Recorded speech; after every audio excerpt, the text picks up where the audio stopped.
Alam mo ba na 72,000 o higit pa ang pwede mong kitain dito? Oo, kahit na 16 pieces lang ang mabenta mo kada araw. Oo. Pero bago yan, comment ka naman sa baba kung taga saan ka. Malay mo ikaw na yung susunod natin na mabigyan ng libreng electric hand mixer. So ayan, tubig yan nilagay natin sa electric cooker. Para sa eksaktong sukat ng mga rekado natin, ayan, nasa baba. Check mo lang. Isang pakete yan ha. Oo. Uy, ang ganda ng ano na to. Oo.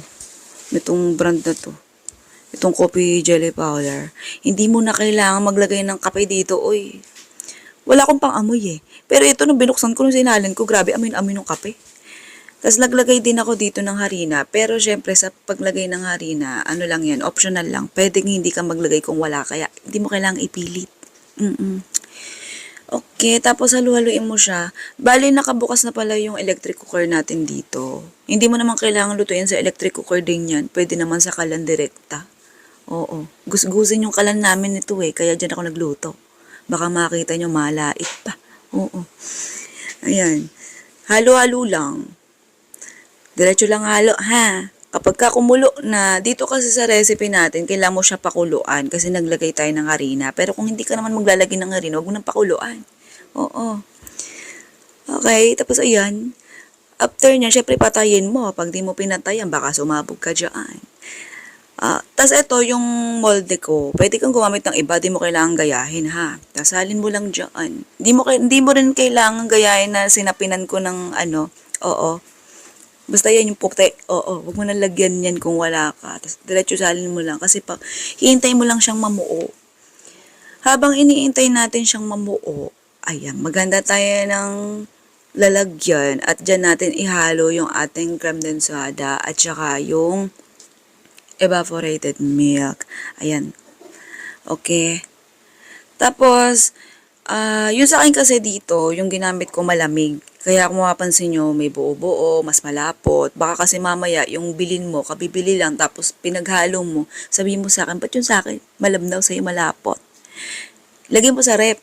Pero kung wala kang rep or chiller, gamit ka styro chiller. Lagyan mo ng yelo yon, tapos asin, tapos lagay mo dun yung dalawang mong dilata. Ewan ko lang kung di mamuo yan. Siyempre, huwag mo kalimutan lagyan yelo yun, ha?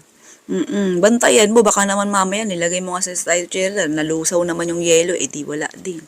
Okay, tapos ayan, syempre ayan na, hiniwa-hiwa na natin. Eh di, lagay na natin dyan yung gel, yung ano natin, coffee jelly. O, diba? Alam nyo na yan, kung ano recipe natin, ano pa bang bago? Pero syempre, dito sa recipe natin, pwede ka kumita na malaki, ano ka ba? Kaya lang, dami din naniniwala, ano ba yan? Oo, sinabihan mo na, pinakita mo na, di pa rin naintindihan. Mag-compute kayo, di ba kayo nag-aral? Okay. Uy, elementary, marunong na mag-plus. Oo. Tsaka times. Tsaka divide.